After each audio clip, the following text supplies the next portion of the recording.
ప్రియమైన దేవుని బిడ్డలకు ప్రభు అయిన యేసుక్రీస్తు నామమున వందనములండి. ప్రియులారా, గత పాఠంలో మనము ఎందరు ప్రవక్తలు ప్రవచించిరో వారందరూ ఈ దినమును గూర్చి ప్రకటించిరి అనే అంశమును గూర్చి తెలుసుకున్నాం. ఈరోజు క్రీస్తు దేవుని ఆలయమును కట్టును అనే అంశమును గూర్చి తెలుసుకుందాము. క్రీస్తు దేవుని యొక్క ఆలయమును కడతాడంట. క్రీస్తు ఎవరు? దేవుని ఆలయాన్ని కట్టడానికి అసలు క్రీస్తు ఎవరు అంటే ఆయన ఎవరు, ఎక్కడి నుంచి వచ్చారు అని గురించి తెలుసుకుంటే శరీర రీతిగా ఆయన యొక్క వంశావళిని గురించి మనం తెలుసుకుందాం. శరీర రీతిగా ఎవరు, ఏ వంశములో నుంచి ఆయన వచ్చారు అంటే అబ్రహాము కుమారుడును. మత్తయి సువార్త 1వ అధ్యాయం 1వ వచనం నుంచి చదువుకుందామండి. మత్తయి సువార్త 1వ అధ్యాయము 1వ వచనం. అబ్రహాము కుమారుడగు దావీదు కుమారుడైన యేసుక్రీస్తు వంశావళి. అబ్రహాము ఇస్సాకును కనెను, ఇస్సాకు యాకోబును కనెను, యాకోబు యోదాను కనెను, అతని అన్నదమ్ములను కనెను, యోదా తామారును కనెను, పేరేషును జెరెహును కనెను. అంటే ఈ విధముగా అబ్రహాము దగ్గర నుంచి వారి యొక్క వంశములన్నిటిని చూసుకొనిన తర్వాత అబ్రహాము వంశములో నుంచి అబ్రహాము, ఇస్సాకు, యాకోబు వంశములో నుంచి యోదా, ఆ యోదా వంశములో నుంచి వచ్చిన చూద్దామండి 16వ వచనం. మత్తయి సువార్త 1వ అధ్యాయము 16వ వచనం. యాకోబు మరియ భర్త అయిన యోసేపును కనెను. ఎవరు యాకోబు? ఎలీహూదు ఎలియాజరును కనెను, ఎలియాజరు మత్తానును కనెను, మత్తాను యాకోబును కనెను, యాకోబు మరియ భర్త అయిన యోసేపును కనెను. ఆమె యందు క్రీస్తు అనబడిన యేసు పుట్టెను. ఈ విధముగా 14 తరముల తరువాత యోసేపు, మరియమ్మ కూడా ఈ వంశములలో నుంచి వచ్చిన వారే. యోసేపు, మరియమ్మ కూడా ఈ యొక్క యోదా గోత్రములో నుంచి వచ్చిన వారై ఉన్నారు. వీరి యొక్క వంశములన్నీ ఎన్ని వంశాలు చెప్పారంటే సుమారుగా 14 తరాలు పైన యేసుక్రీస్తు వారి గూర్చిన 14 తరాలు పైన నుంచి చెప్పుకుంటూ వచ్చి ఆ తరములో నుంచి 18వ వచనం. యేసుక్రీస్తు జననం ఎట్లనగా ఆయన తల్లి అయిన మరియ యోసేపునకు ప్రదానము చేయబడిన తరువాత వారు ఏకము కాకమునకు ఆమె పరిశుద్ధాత్మ వలన గర్భవతిగా ఉండెను.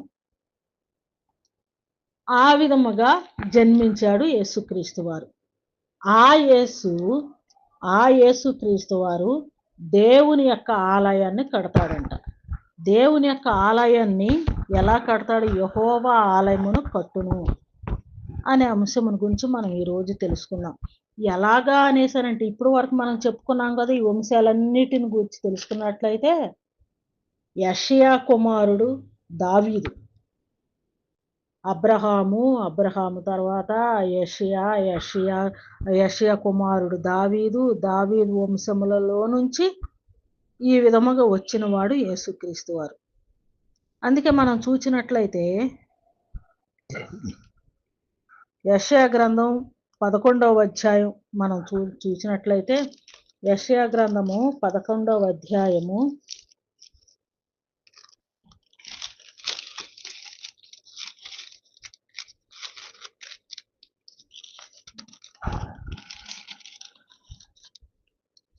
1వ వచనం చూద్దామండి. యెషయా గ్రంథం 11వ అధ్యాయము 1వ వచనం. యెషయా మొద్దు నుండి చిగురు పుట్టును. అంటే యెషయా మొద్దు నుండి చిగురు పుట్టును అంటే యెషయా మొద్దు అంటే వంశావళిని ఇప్పుడు వరకు మనం చదువుకున్నాం కదా. మీకు వీలుగా ఉంటే మరలా చదువుకోండి. మత్తయి సువార్త 1వ అధ్యాయం 1వ వచనం నుంచి చదువుకోవచ్చు. ఆ వంశములో నుంచి వచ్చిన వారైన ఒక వ్యక్తి యెషయా. ఆ యెషయా మొద్దు నుండి చిగురు అంటే ఆ వంశములో నుంచి ఒక చిగురు అంటే ఒక శిశువు పుట్టును. ఆ వంశములో నుంచి ఒక శిశువు పుడతాడు. అంటే వంశావళి చెప్పుకున్నాం. ఆయన పుట్టక ముందే ఆయన గురించి చెప్పబడిన విషయాలను ఇప్పుడు మనం చెప్పుకుంటున్నాం. అలాగే జకరియా గ్రంథము 5వ అధ్యాయం, అలాగే యెషయా గ్రంథం 11వ అధ్యాయం 1వ వచనం మనం చూసాము. అలాగే జకరియా గ్రంథం 5వ అధ్యాయం 12, 13 వచనాలు చూద్దాం. జకరియా గ్రంథము 5వ అధ్యాయము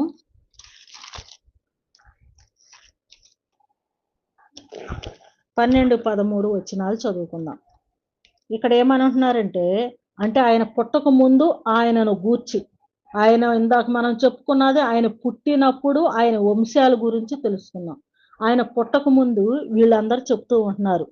ఇక్కడ ఎవరు చెప్తున్నారు? జకరియా గారు చెప్తూ ఉంటున్నారు. అక్కడ ఏమని చెప్పారు? యెషయా గ్రంథంలో యెషయా గారు చెప్పారు. అలాగే ఇక్కడ జకరియా గ్రంథం 5వ అధ్యాయం 12, 13 వచనాల్లో చూసినట్లయితే, అతనితో ఇట్లనుము, సైన్యములకు అధిపతి ఒక యెహోవా సెలవిచ్చినదేమనగా, చిగురు అను ఒకడు కలడు, అతడు తన స్థలములో నుండి చిగుర్చును, అతడు యెహోవా ఆలయమును కట్టును. అతడు ఎక్కడి నుంచి చిగురుస్తాడంట? తన స్థలములో నుంచి చిగుర్చును. అంటే కులం గోత్రం లేనివాడు కానీ, లేక ఆత్మీయంగా ఆయనకి ఏమీ లేనివాడు కానీ కాదు. ఆయన యొక్క జీవితం ఎలాంటిదంటే, సుమారుగా 14 తరాల వెనక నుంచి ఆయన ఏ వంశంలో నుంచి వచ్చారో చెప్పబడ్డాడు. అంతేకాదు ఆయన ఏ వంశంలో నుంచి పుడతాడో ముందుగానే, ఆయన పుట్టక ముందు నుంచే అనేక మంది ప్రవక్తలు చెప్పారు. అలాగే ఆయన వచ్చి ఆయన యెహోవా ఆలయమును కడతాడంట. యెహోవా ఆలయమును ఆయన కట్టును. అతడే యెహోవా ఆలయమును కట్టును. అతడు ఘనత వహించుకొని సింహాసనాసీనుడై ఏలును. అతడు మాత్రమే యెహోవా ఆలయాన్ని కడతాడు. మరి ఎవరికి కూడా అర్హత లేదు. అతడే యెహోవా ఆలయమును కట్టును. అతడు ఘనత వహించుకొని సింహాసనాసీనుడై ఏలును. ఆయన ఘనత వహించుకుంటాడంట. ఆయన సింహాసనాసీనుడై ఏలుబడి చేస్తాడంట. సింహాసనాసీనుడై అతడు యాజకత్వము చేయగా ఆ ఇద్దరికి సమాధానకరమైన యోచనలు కలుగును. ఏ ఇద్దరికి సమాధానకరమైన యోచనలు? ఇదంతా ఒక్క మాటలో చెప్పిన చాలా గొప్ప, ఎంతో అర్థముతో కూడిన మాటలు. ఆయన చిగుర్చును, తన స్థలములో నుంచి చిగురుస్తాడు. ఆయన ఖచ్చితమైన పునాదిలో నుంచి ఆయన జన్మించాడు. ఖచ్చితమైన ఒక వంశము, స్థిరమైన వంశములో నుంచి ఆయన జన్మించాడు. ఆయన ఏం చేస్తాడంటే యెహోవా ఆలయము కడతాడంట. అంతేకాదు ఆ ఇద్దరిని కూడా ఏకము చేస్తారంట. ఆ ఇద్దరికి సమాధానకరమైన యోచన కలుగు చేస్తాడంట. ఏ ఇద్దరికి సమాధానకరమైన యోచన అంటే, ఇశ్రాయేలీలకి, అంటే ఆయన యోధా గోత్రములో నుంచి, ఇశ్రాయేలీల వంశములో నుంచి వచ్చాడు కదా, ఆ ఇశ్రాయేలీలకిని, అలాగే అన్యజనులకును. ఇంకెవరున్నారు? దేవుని ప్రజలు ఇశ్రాయేలీలు. ఇశ్రాయేలీలు ఎవరు అంటే దేవుడు ప్రత్యేకించుకొనబడిన వారు ఇశ్రాయేలీలు. దేవుడు ఏర్పాటు చేసుకుని వారు ఇశ్రాయేలీలు. ఆ ఇశ్రాయేలీలకిని, అలాగే ఇశ్రాయేలీలు కాని వారు అంటే దేవునికి వెలుపల ఉన్న వారికిని, అనగా అన్యులకిని, ఇద్దరికి కూడా సమాధానకరమైన యోచన కలుగు చేస్తాడంట. ఆయన జన్మిస్తాడు, ఆయన పరిశుద్ధంగా ఆయన జన్మించబడతాడు. అలాగే ఆయన దేవుని యొక్క ఆలయాన్ని కడతాడు. ఆయన ఇశ్రాయేలీలకిని అన్యులకిని సమాధానాన్ని కలుగు చేస్తాడంట. అలాగే యెషయా గ్రంథం 28వ అధ్యాయం 16వ వచనంలో మనం చూసినట్లయితే, యెషయా గ్రంథం 28వ అధ్యాయం 16వ వచనంలో మనం చూసినట్లయితే, సియోనులో పునాదిగా రాతిని వేసిన వాడను నేనే. ఇక్కడ చెప్తూ ఉన్నారు, ప్రభుయగు యెహోవా ఎలాగూ సెలవిచ్చుచున్నాడు. ఆయన ఎవరు కడతానన్నాడు? యెహోవా ఆలయమును కట్టును. సిగురు అను ఒకడు కలడు, అతడు యెహోవా ఆలయమును కట్టును. ఎవరు ఆ ఒకడు అంటే మనం ముందే చెప్పుకున్నాము. అబ్రహాము వంశావళిలో నుంచి వచ్చిన, యోధా గోత్రములో నుంచి వచ్చిన, కన్య మరియ గర్భమున పుట్టిన యేసుక్రీస్తు వారు. ఆయనే సిగురు. ఆ సిగురు అనబడిన క్రీస్తు, యేసుక్రీస్తు వారు దేవునికి, తండ్రి అయిన దేవునికి అనగా యెహోవాకి ఆలయము కడతాడు అని వ్రాయబడి ఉన్నది. అదే మాటని ఇక్కడ యెషయా గారు మరి ఒకసారి చెప్తూ ఉంటున్నాడు. ప్రభువక యెహోవా ఎలాగ చెప్పుచున్నాడు, ఇది దేవుడు చెప్పుతున్నాడు అంటున్నాడు. యెషయా గారు చెప్తూ ఇది యెహోవా సెలవిచ్చుచున్నాడు. ఏమని సెలవిచ్చుచున్నాడు? సియోనులో పునాదిగా రాతిని వేసిన వాడును నేనే, అది పరిశోధింపబడిన రాయి, అది అమూల్యమైన తలరాయి, బహుస్థిరమైన పునాది అయిన మూలరాయి అయి ఉన్నది, విశ్వసించువాడు కలవరపడడు. నిజముగా ఆ దేవుని యందు విశ్వాసం ఉంచితే మీరు కలవరపడరు. సియోనులో వేస్తానన్నాడు పునాది రాతిని. దేనికి పునాది రాయి? యెహోవా ఆలయమునకు పునాది రాయి ఎవరు అంటే ఆయనే. పునాది రాయి ఆయనే. ఎవరు? యేసుక్రీస్తు వారే. తండ్రి అయిన దేవుడు చెప్తూ ఉంటున్నాడు, సియోనులో పునాదిగా రాతిని వేసిన వాడును నేనే, అది బహుస్థిరమైన రాయి,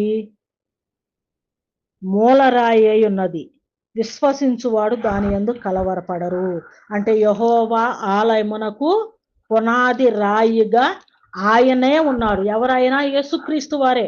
ఆయన కడతానన్నాడు కదా, ఆ కట్టే మందిరానికి పునాది రాయిగా ఆయనే, యేసుక్రీస్తు వారే ఉన్నారు.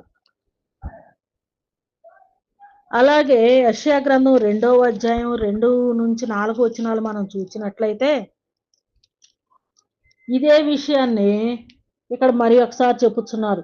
అంత్య దినములలో పర్వతముల పైన యెహోవా మందిరము పర్వత శిఖరమున స్థిరపరచబడి కొండల కంటే ఎత్తుగా ఎత్తబడును.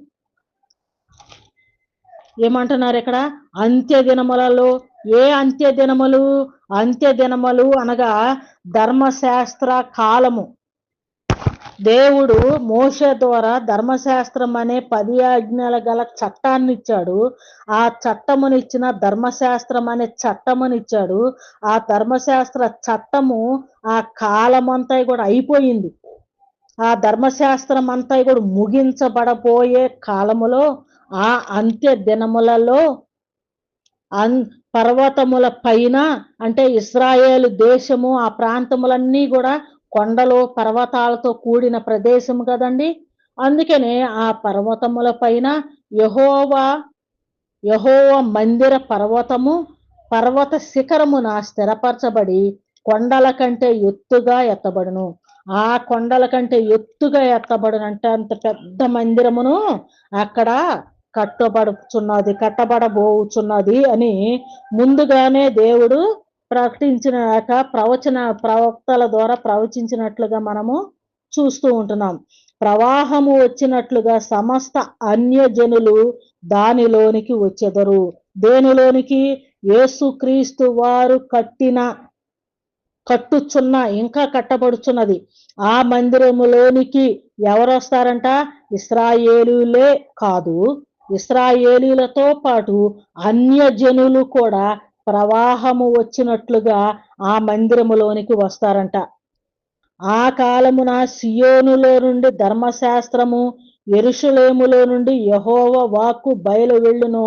జనములు గుంపులుగా వచ్చి యాకోబు దేవుని మందిరమునకు, యెహోవా పర్వతమునకు మనము వెళ్ళుదుము రండి, ఆయన తన మార్గముల విషయమై మనకు బోధించును, మనము ఆయన త్రోవలలో నడుచుదుము అని చెప్పుకొందురు. ఇక్కడ చూసినట్లయితే ఆ యొక్క యేసుక్రీస్తు వారి కట్టే యెహోవా మందిరములోనికి ఇశ్రాయేలీయులే కాదు, అన్యజనులందరూ కూడా అనేక మంది గుంపులుగా ప్రవాహం వచ్చినట్లుగా ఆ యొక్క యెహోవా మందిరములోనికి వచ్చెదరు అనేసని ఇక్కడ మనకి లేఖనాల ద్వారా మనం తెలియచేస్తూ ఉంటున్నారు. ఈ విధముగా యేసుక్రీస్తు వారు దేవుని యొక్క మందిరాన్ని కట్టే విషయంలో ఆయన ఎంతో ఆసక్తి కలిగి ఉన్నారు. దేవుని యొక్క మందిరాన్ని, యెహోవా ఆలయమును కట్టుచు ఆ ఆలయమునకు పునాది ఆయనే అయ్యున్నాడు. యెహోవా ఆలయమునకు పునాది ఆయనే అయ్యుండి ఆ యొక్క యెహోవా ఆలయమును కట్టి, అంటే ఎట్లాగా? పునాదిగా ఆయన ఆత్మ. ఒకసారి చెప్పాను, మందిరము కట్టు విధానము, పునాది రాయ, తర్వాత ఆ రాయి మీద రాయి ఎవరో ఏంటో అది ఒక పాఠముగా చెప్పానండి. మీరు వీలుగా ఉంటే తర్వాత నా యొక్క మెసేజ్లు వినవలసిందిగా మనం చేస్తూ ఉంటున్నాను. ఆ విధముగా యెహోవా ఆలయమునకు ఆయన పునాది రాయిగా ఉన్నారు. అనేక మంది రక్షింపబడిన వారందరూ కూడా ఆ యొక్క ఆత్మ సంబంధం రీతిగా ఆయనేమో ఆత్మ సంబంధమైన రాయి, రక్షింపబడిన వారందరూ కూడా ఆత్మ సంబంధమైన రాళ్ళుగా ఆ రాయి మీద రాయిగా దేవుని యొక్క ఆలయము కట్టబడుచున్నది. 2వ పేతురు పత్రిక 2వ అధ్యాయం 4వ వచనంలో మనం చూడగలము. అదే విధముగా కీర్తన గ్రంథం 69వ అధ్యాయం 9వ వచనంలో మనం చూసినట్లయితే ఈ విధమైన దేవుని యొక్క ఆలయమునకు సంబంధించి, దేవుని యొక్క ఆలయము అంటే దేవుని యొక్క ఇల్లు. దేవుని యొక్క ఆలయము అంటే దేవుని యొక్క ఇల్లు. ఆ దేవుని యొక్క ఇంటిని గూర్చి మనం చూద్దామంటే 69వ అధ్యాయము, కీర్తన గ్రంథము 69వ అధ్యాయం 9వ వచనంలో ఇక్కడ ఆయన ఏమంటున్నారో మనం చూద్దాం. నీ ఇంటిని గూర్చిన ఆసక్తి నన్ను భక్షించుచున్నది, నిన్ను నిందించిన వారి నిందలు నా మీద పడి ఉన్నవి. అంటే ఇక్కడ ఏమంటున్నారు? ప్రవచనాలు దావీదు ప్రవచిస్తూ ఉంటున్నారు. దావీదు ప్రవచించే యొక్క ప్రవచనాన్ని ఇక్కడ ఏమంటున్నారంటే, నీ ఇంటిని గూర్చిన ఆసక్తి నన్ను భక్షించుచున్నది అనేసి అని అంటున్నారు. అదేవిధంగా యోహాను సువార్త 2వ అధ్యాయంలో కూడా మనం చూసినట్లయితే అక్కడ దావీదు ఇదే మాటను ప్రవచించారు. ఏమని? యెహోవా ఆలయమును కట్టాలనే ఆసక్తి యేసుక్రీస్తు వారికి, ఆ ఇంటిని గూర్చిన ఆసక్తి, ఆ యొక్క ఇంటిని కట్టాలి అనే ఆసక్తి ఆయననే భక్షించినట్లుగా ఉన్నది, భక్షించుచున్నది అనే విషయాన్ని రాబోయే కాలంలో యేసుక్రీస్తు వారు అంత ఆసక్తి కలిగి ఉంటారు అనే విషయాన్ని దావీదు భక్తుడు పలికినట్లుగా దావీదు ద్వారా ప్రవచన రూపముగా తెలియజేయబడినది.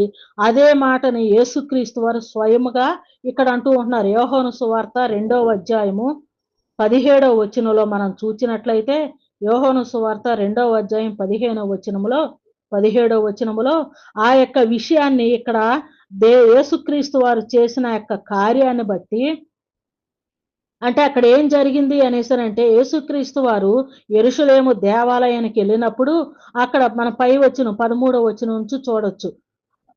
యోహాను సువార్త 2వ అధ్యాయం 13వ వచనంలో, యూదుల పస్కా పండుగ సమీపింపగా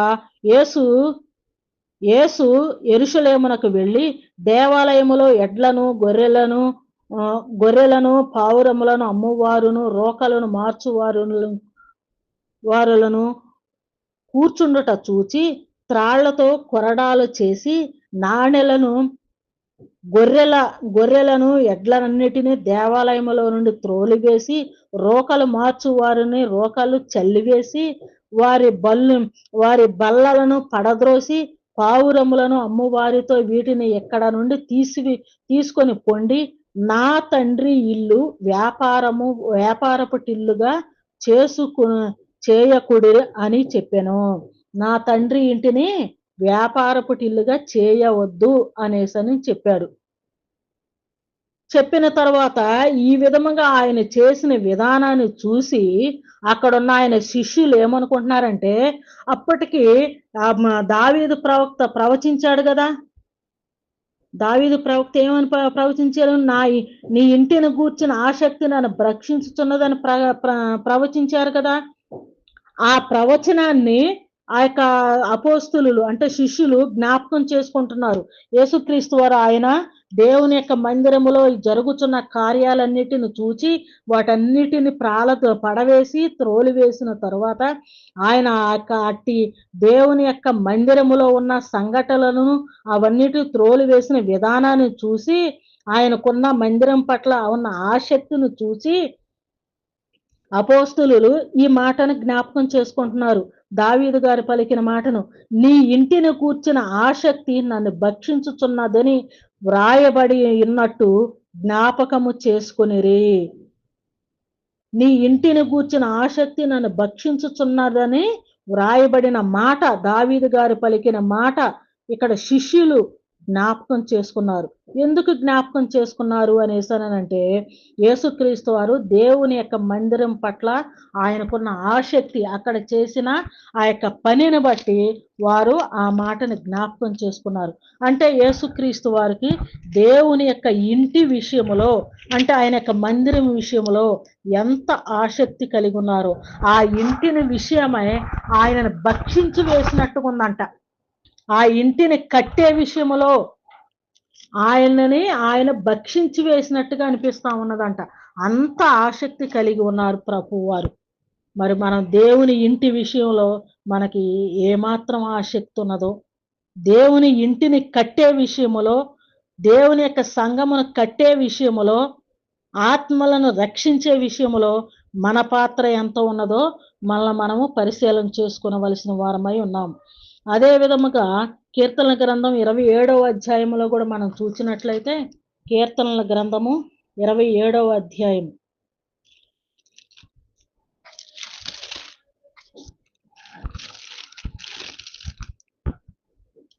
4వ వచనం చూద్దామండి.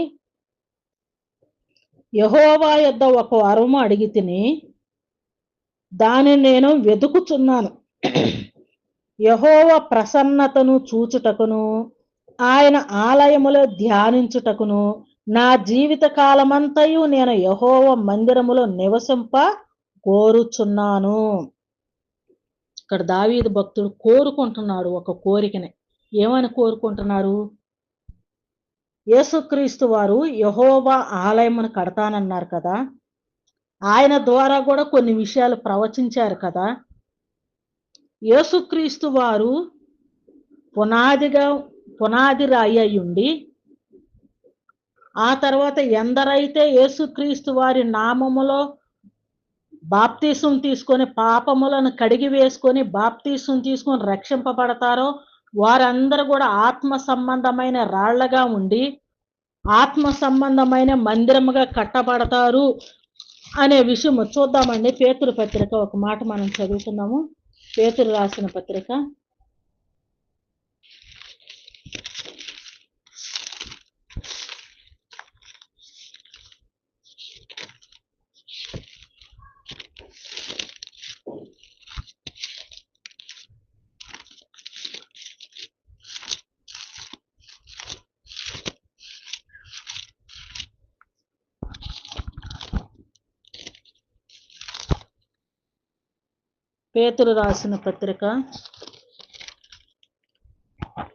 2వ అధ్యాయము, మొదటి పేతురు పత్రిక 2వ అధ్యాయం 4వ వచనం. మనుషుల చేత విసర్జించబడినను దేవుని దృష్టికి ఏర్పరచబడినదయు అమూల్యమైన సజీవమైన రాయగు ప్రభువునొద్దకు వచ్చిన వారై యేసుక్రీస్తు ద్వారా దేవునికి అనుకూలములగు ఆత్మ సంబంధమైన బలు అర్పించుటకు పరిశుద్ధ యాచకులుగా ఉండునట్లు మీరును సజీవమైన రాళ్ల వలె ఉండి ఆత్మ సంబంధమైన మందిరముగా కట్టబడుచున్నారు. ఎలాయనగా, ఇదిగో నేను ముఖ్యమును ఏర్పరచబడినదియు అమూల్యమునగు మూలరాతిని సియోనులో స్థాపించుచున్నాను. ఆయన యందు విశ్వాసం ఉంచువారు ఏమాత్రమును సిగ్గుపడడు అను మాట లేఖనములు వ్రాయబడి ఉన్నది. అంటే ఏర్పరచబడిన రాయి ఏది అంటే మూలరాయి, పునాది రాయి యేసుక్రీస్తు వారు. మనమందరము కూడా ఆత్మ సంబంధమైన రాళ్లముగా, మరి ఒకసారి చదువుకోండి. మొదటి పేతురు పత్రిక 2వ అధ్యాయం 4వ వచనములో మనమందరం కూడా ఆత్మ సంబంధమైన రాళ్లముగా ఉండి ఆత్మ సంబంధమైన మందిరముగా కట్టబడుచున్నాము. ఈ ఆత్మ సంబంధమైన మందిరానికి పునాది అయిన రాయి యేసుక్రీస్తు వారు. ఈ యేసుక్రీస్తు వారు పునాది రాయిగా ఉండి, రక్షింపబడిన వారందరూ ఆత్మ సంబంధమైన రాళ్ళగా ఉండి, ఈ మందిరం అంతా కూడా యెహోవా మందిరముగా కట్టబడుచున్నది. యెహోవా మందిరముగా కట్టబడుచున్నది. ఈ మందిరములో నివసించాలని ఎవరు కోరుకున్నారు? దావీదు గారు కోరుకున్నారు. ఈ మందిరములో నివసించాలని దావీదు గారు కోరుకుంటున్నారు. 24వ అధ్యాయము 27వ అధ్యాయం 4వ వచనంలో చూసినట్లయితే, యెహోవా యొద్ద ఒక్క వరము అడిగితిని, దానిని నేను వెతుకుచున్నాను. ఏ కాలములో? దావీదు గారి కాలములో. ఆ కాలములో ఆ ప్రవచన మాటలను ఆయన జ్ఞాపకం చేసుకొని, ఆ యేసుక్రీస్తు వారు వచ్చిన తరువాత, ఆయన మరణ పునరుద్ధానము తరువాత, ఆయన కట్టుచున్న ఆత్మ సంబంధమైన మందిరము యెహోవా ఆలయమును గూర్చి తెలుసుకొని, ఆ ఆలయములో ఉండాలి అని ఆయనకు కోరిక ఉండి, ఆ కోరికని తీర్చమని దేవుని యొద్ద ఒక వరము అడుగుచున్నాడు భక్తుడైన దావీదు గారు. యెహోవా ప్రసన్నతను చూచుటకును, ఆయన ఆలయములో ధ్యానించుటకును. చూడండి, దావీదు గారు ఎంత కోరిక కోరుకుంటున్నాడో. యెహోవా యొద్ద ఒక్క వరమును అడిగితిని, దానిని నేను వెతుకుచున్నాను. యెహోవా ప్రసన్నతను చూచుటకును, ఆయన ఆలయములో ధ్యానించుటకును, నా జీవిత కాలమంతా యెహోవా మందిరములో నివసింపగోరుచున్నాను అని దావీదు గారు కోరుకుంటున్నారని. ఆ మందిరములో ఉండాలని, యెహోవా ఏ మందిరము యేసుక్రీస్తు వారు కట్టిన యెహోవా మందిరములో నివసించాలని దావీదు భక్తుడు కోరుకున్నాడు, వెదికాడు, దేవుని దగ్గర వరమును అడుక్కున్నాడు. కానీ ఆయన పొందుకోలేకపోయాడు. ఆ మందిరములో ఆయన ఉండలేకపోయాడు. కానీ దేవుడు నేడు మనకిచ్చాడండి అంత గొప్ప అవకాశము.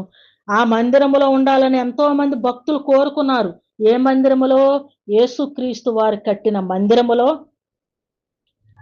ఆ మందిరములో ఉండాలని అనేక మంది ప్రవక్తలందరూ కూడా కోరుకున్నారు. వారందరిలో ఒకరిగా దావీదు భక్తుడు కూడా కోరుకొనుచున్నారు.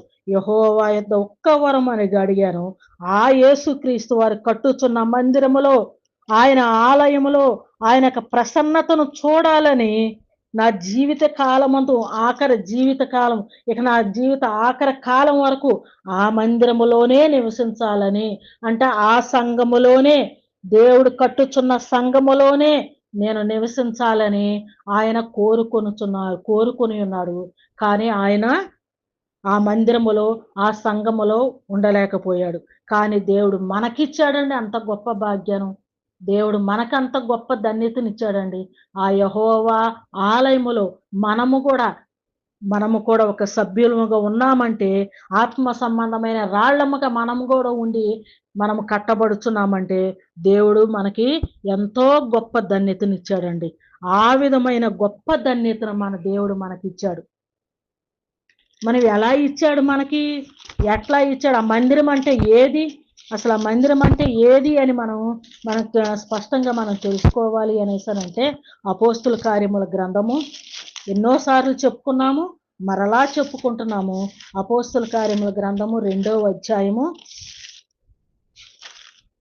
41వ వచనంలో మనం చూసినట్లయితే, అపోస్తుల కార్యముల గ్రంథము 2వ అధ్యాయం 41వ వచనం. ఈ ప్రవచనాలన్నీ కూడా యేసుక్రీస్తు వారు గర్భమున పుడతాడు, ఆయన సకల మానవాళి పాపముల కోసమై అందరి పాపములకు తగిన శిక్షణ ఆయన శరీరం మీద వేసుకుంటాడు. ఆయన శరీరమందు ఆయనకు మన పాపములకు తగిన శిక్ష అంతా కూడా, నరకమంతాను కూడా ఆయన శరీరమందు భరిస్తాడు. ఆ భరించేసి సమస్తాన్ని కూడా తీసివేస్తాడు. పూర్తిగా శిక్షణ అంతా కూడా ఆయన పూర్తి చేసేసి ఆయన పూర్తిగా చనిపోతాడు. ఆయన తరువాత పరిశుద్ధుడుగా తిరిగి లేస్తాడు.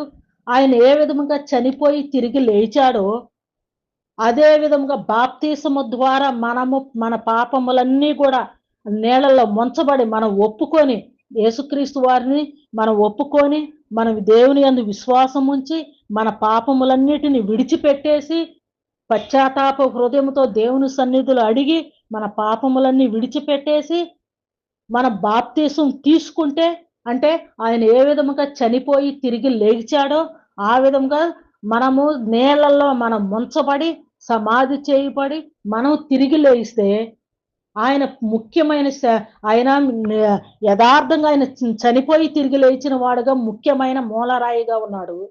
మనము నీళ్ళలో ముంచబడి సమాధి చేయబడి మనం తిరిగి లేస్తున్నాం కనుక మనం ఆత్మ సంబంధమైన రాళ్ళముగా మనము ఆ రాయితి మీద రాయిగా మనం కట్టబడుచు ఉన్నాము. మొదటి పత్రిక 2వ అధ్యాయం 4వ వచనం చూచినట్లుగా ఆ విధముగా యెహోవా యొక్క ఆలయము కట్టబడుచున్నది. ఆ విధముగా కట్టబడుతుంది అనే విషయాలను యేసుక్రీస్తు వారు ఇలా వచ్చారు, మీరు ఇలా చంపేశారు, ఆయన ఈ విధముగా తిరిగి లేచారు అనే విషయాలన్నీ కూడా పేతురు గారు అక్కడున్న అపోస్తుల కార్యములు 2వ అధ్యాయంలో మొదటి 2 అధ్యాయాల్లో ఉన్న అక్కడ పెంతెకోస్తు అనే పండుగ రోజున పండుగ కోసం వచ్చిన వారందరికీ యేసుక్రీస్తు వారిని గూర్చి జనన మరణ పునరుద్ధారముల గూర్చి వివరించి చెప్పినప్పుడు పేతురు గారి యొక్క మాటలు విని విశ్వసించిన వారందరూ కూడా ఇంచుమించు 3,000 మందిగా బాప్తీసం తీసుకున్నారు. బాప్తీసం తీసుకొని చేర్చబడ్డారు. అపోస్తుల కార్యం 2వ అధ్యాయం 41వ వచనములో. మొట్టమొదటిసారిగా వారే ఆయన యేసుక్రీస్తు వారు చనిపోయి తిరిగి లేచాక ఆరోహణమై వెళ్ళిన తర్వాత ఆ రోజునే పెంతెకోస్తు పండుగ రోజున పరిశుద్ధాత్మ అనే వరం వచ్చింది. ఆ పరిశుద్ధాత్మ అనే వరం వచ్చిన తరువాత పేతురు గారు ఆ యేసుక్రీస్తు వారిని గూర్చిన ప్రవచనాలన్నీ వివరించి చెప్పిన తరువాత అనవసరంగా మేము తెలియకకే ఆయనని సిలువ వేశామా, దేవుని కుమారుణ్ణే మేము సిలువ వేశామా అనేసని వారి పాపములను ఒప్పుకొని పశ్చాత్తాపపడి పాపములు ఒప్పుకొని ఆ యొక్క యేసుక్రీస్తు వారు తండ్రి కుమార పరిశుద్ధాత్ముని యొక్క నామములో వారందరూ ఇంచుమించుగా 3,000 మంది బాప్తీసము తీసుకొని క్రీస్తు లోనికి చేర్చబడ్డారు. ఎక్కడికి చేర్చబడ్డారు అంటే క్రీస్తు లోనికి. ఎట్లాగా అంటే ఆయన చనిపోయి తిరిగి లేచిన వారిలో మొదటి వారిగా ఉన్నాడు. అంటే పునాది రాయిగా ఉన్నారు. ఈ రక్షింపబడిన 3,000 మంది ఆ రాయి మీద రాయిగా ఒక మందిరముగా వాళ్ళు కట్టబడుచూ ఉన్నారు. ఆ విధముగా 3,000 మందితో కట్టబడటం స్థాపించబడిన పునాది రాయిగా ఆయన వేయబడ్డాడు. ఈ 3,000 మందితో కట్టటం ప్రారంభమైనది. ఆ తర్వాత నానాటికి 4వ అధ్యాయం అపోస్తుల కార్యము 4వ అధ్యాయము 4వ వచనములో చూచినట్లయితే వాక్యము వినిన వారిలో అనేకులు నమ్మిరి, వారిలో పురుషులు ఇంచుమించు 5,000 మంది చేర్చబడిరు. 5,000 మంది ఆయన అంటే ఆ తరువాత దినాలలో వాక్యం ఇట్లాగే అపోస్తులు ఇంకా కొంతమంది చెబుతూ ఉంటుంటే వారందరి మాటలు విని అనేక మంది యేసుక్రీస్తు వారు నమ్మారు, బాప్తీసం తీసుకున్నారు. ఆ యొక్క ఆత్మ సంబంధమైన రాళ్లగా ఆత్మ సంబంధమైన మందిరముగా కట్టబడుచూ ఉన్నారు.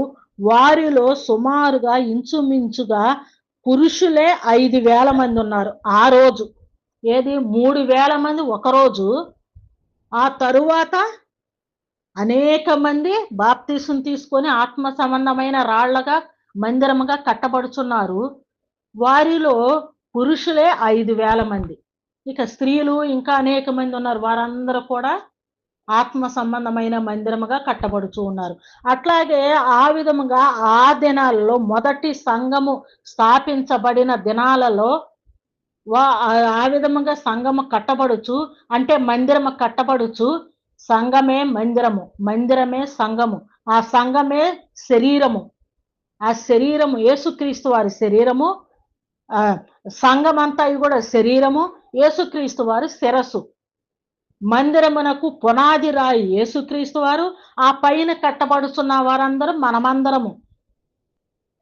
ఈ విధముగా ఆత్మ సంబంధమైన మందిరము కట్టబడుచూ ఉన్నది.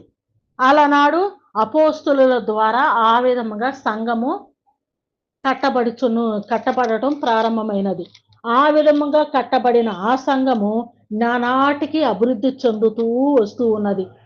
వీరు ఈ యొక్క ఏ విధముగా ఎలాగ కట్టబడుచూ ఉన్నదని అంటే ప్రవచనాలలో రాయబడిన యేసుక్రీస్తు వారిని గూర్చిన ప్రవచనాల్లో వ్రాయబడిన విషయాలన్నిటిను, ఆయన వచ్చిన తర్వాత ఆయన జనన, మరణ, పునరుద్ధానము సంబంధించిన విషయాలన్నిటిని కూడా తెలుపుచు, వీరు అనేక మంది పాపములు ఒప్పుకొని రక్షింపబడుతూ, వీరందరూ కూడా ఈ యొక్క క్రమమైన విధముగా, ఏ విధమైన క్రమము? యేసుక్రీస్తు వారు ఈ కార్యము చేస్తారని. ఏ కార్యము? మరణ పునరుద్ధానము ద్వారా అనేక ఆత్మలు రక్షిస్తారనే ఈ విషయాన్ని గురించి ప్రవక్తలు ప్రవచించారు. ఆ తర్వాత యేసు తండ్రి అయిన దేవుడు చెప్పాడు, ఈయన నా ప్రియ కుమారుడు, ఈయన మాట వినుడి అని. ఈయన ఈ విధముగా కన్యమరియ ద్వారా జన్మిస్తాడని అనేకమంది ప్రవక్తలు చెప్పారు.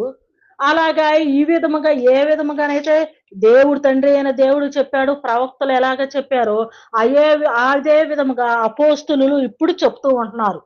వాళ్ళందరూ కూడా వస్తారు, ఆయన పుడతాడు, ఆయన వస్తాడని చెప్పారు. ఆయన వచ్చిన తరువాత చేసిన కార్యాలను అపోస్తులు విన్నారు, చూచారు. యేసుక్రీస్తు వారు చెప్పిన విషయాలను బట్టి ఆ మాటలు, ఆ ఆజ్ఞల ప్రకారంగా ఈ యొక్క అపోస్తులు సంఘమును కట్టడం ప్రారంభించారు. ఆ అపోస్తులు ఏ విధముగానైతే కట్టడం ప్రారంభించి కట్టారో, సంఘమును కట్టారో, అనగా మందిరమును కట్టుచున్నారో, ఆ యొక్క అపోస్తుల యొక్క క్రమం ప్రకారం, అపోస్తుల యొక్క బోధ క్రమం ప్రకారమే నేటి వరకు కూడా సంఘము కట్టబడుచు ఉన్నది. ప్రవక్తల ప్రవచనాల ప్రకారం జరిగినది ఆయన జనన, మరణ, పునరుద్ధానాలు. అలాగే వాళ్ళు చెప్పిన రీతిగానే అపోస్తులు ప్రకటిస్తున్నారు. ఆ అపోస్తులు ప్రకటించారు, వారు వివరించారు, వారు సంఘమును కట్టారు. ఆ యొక్క అపోస్తుల బోధ యందునే, ఆ బోధ ప్రకారమే నేడు కూడా సంఘము ఆనాటి నుంచి ఈనాటికి కూడా కట్టబడుచు ఉన్నది. ఆ యొక్క అపోస్తుల బోధ ప్రకారమే దేవుని యొక్క మందిరము, అంటే యెహోవా యొక్క ఆలయము కట్టబడుచున్నది. అపోస్తుల యొక్క బోధ ప్రకారమే యెహోవా యొక్క ఆలయము కట్టబడుచు ఉన్నది. ఆ ఆలయమునకు పునాది యేసుక్రీస్తు వారు. ఆ బోధ ప్రకారమే కట్టబడితేనే అది యెహోవా యొక్క ఆలయము అవుతున్నది. ఆ బోధ కాకుండా, అపోస్తుల యొక్క బోధ కాకుండా ఇతర బోధ ఎవరో కూడా చెయ్యకూడదు. ఆ బోధ ప్రకారమే దేవుని యొక్క ఆలయము కట్టబడుచున్నది. ఆ ఆలయములో ఆత్మ సంబంధమైన రాళ్ళముగా ఉన్నవారు ఎంతో ధన్యులు. ఆ ఆలయములో ఆత్మ సంబంధమైన రాళ్ళముగా ఉండాలని అనేక మంది ప్రవక్తలు కోరుకొని ఉన్నారు, కానీ వారు ఉండలేకపోయారు. అదే విధంగా వారిలో ఒక వ్యక్తి అయిన దావీదు గారిని గురించి మనం చదువుకున్నాం. ఏమని చదువుకున్నామంటే, దేవుని యొక్క ఆలయములో ఉండాలని, ఆ యొక్క యెహోవా యొక్క ఆలయములో ఉండాలని, ఆయన యొక్క ప్రసన్నతను చూడాలని, ఆయన దేవుణ్ణి యొక్క వరాన్ని కోరుకున్నాడు, కానీ ఆయనకు దక్కలేదు. కానీ దేవుడు మనకు దక్కింది. ఆ యెహోవా యొక్క ఆలయములో ప్రసన్నత ఏమిటి అంటే, ఆదివారం ఆరాధనలో కూర్చొని ఉండి, ఆదివారం ఆరాధనలో ఆ యొక్క ఆరాధన క్రమము, పాటలు, ప్రార్థన, దేవుని యొక్క వాక్యము, ఆత్మ సంబంధంగా బలపరిచే వాక్యము, అన్నిటికన్నా ముఖ్యముగా ఇవన్నీ ముఖ్యమైనవే. మరి ముఖ్యముగా ఆ యొక్క ప్రభు యొక్క భోజనము, ఆయన శరీరమునకు సంబంధించి, ఆయన రక్తమునకు సాదృశ్యమైన, ఆయన శరీరమునకు సాదృశ్యమైన ఆ యొక్క భోజనమును తీసుకొని ఆయనలో మనం భాగవస్తులమైన అయ్యే విధానము, క్రీస్తు యొక్క శరీరములో అవయవాలుగా, క్రీస్తు శిరస్సు, సంఘములో ఉన్న వాళ్ళు ప్రభురాత్రి భోజనము స్వీకరించే వాళ్ళందరూ ఆయన యొక్క శరీరము. ఈ విధముగా ఆయనలో కలిసి ఉండి ఆయనకు సాదృశ్యమైన భోజనమును భుజించే ఈ యొక్క ప్రసన్నతను చూడాలని అనేక మంది ప్రవక్తలు కోరుకున్నారు. దావీదు భక్తుడు కూడా కోరుకొని ఉన్నారు. కానీ వారికి దక్కలేదు. కానీ దేవుడు నేడు మనకు అనుగ్రహించాడు ఆ ప్రసన్నత. ఆ యొక్క ఆదివారం ఆరాధనలో ప్రభురాత్రి భోజనము తీసుకొని ఆ యొక్క ఆరాధన క్రమము ఆది నుంచి ఆఖరి వరకు జరిగే ఆ ప్రసన్నతను చూడాలని ఎంతో మంది కోరుకొని ఉన్నారండి. కానీ వారికి దక్కని గొప్ప ధన్యత దేవుడు మనకు దక్కినదండి. ఆ ఆదివారాన్ని మనము ఎట్టి పరిస్థితిలోనూ మనము విడిచిపెట్టకూడదు. అట్టి విలువైన ఆరాధన ప్రసన్నతను ప్రతి ఒక్కరు కూడా రక్షింపబడి ఆ ప్రసన్నతలో పాలు పంపులు పొందవలసినదిగా ప్రతి ఒక్కరు కూడా ప్రతి ఒక్కరిని మనవి చేస్తూ, రక్షణ లేని వారైతే తొందరగా రక్షింపబడి ఆ ప్రసన్నతలో యెహోవా యొక్క ఆలయములో యేసుక్రీస్తు వారు కట్టుచున్న ఆ యెహోవా యొక్క ఆలయములో, ఆ యొక్క దేవుని యొక్క మందిరములో, ఆయన యొక్క దేవుని యొక్క ప్రసన్నతను చూడాలని, రక్షణ లేని వారు త్వరగా రక్షింపబడి ఆ ప్రసన్నతను చూడాలని మనవి చేస్తూ, రక్షింపబడిన వారు ఒకవేళ ఆదివారం ఆరాధనని ఒకవేళ విడిచిపెడతారేమో, ఒకవేళ విడిచిపెడితే సగం ప్రాణం పోయినట్టే అని భావించుకొని ఆ ప్రసన్నతను చూడాలని ఆసక్తితో, ఆతృతతో ఆ యొక్క ఆరాధనలో ప్రతి ఒక్కరు కూడా ఏ ఒక్క ఆదివారం కూడా విడిచిపెట్టకుండా అట్టి ఆదివారం ఆరాధనలో పాల్గొని అట్టి ప్రసన్నతను చూచి ఆయన ప్రభురాత్రి భోజనమును భుజించి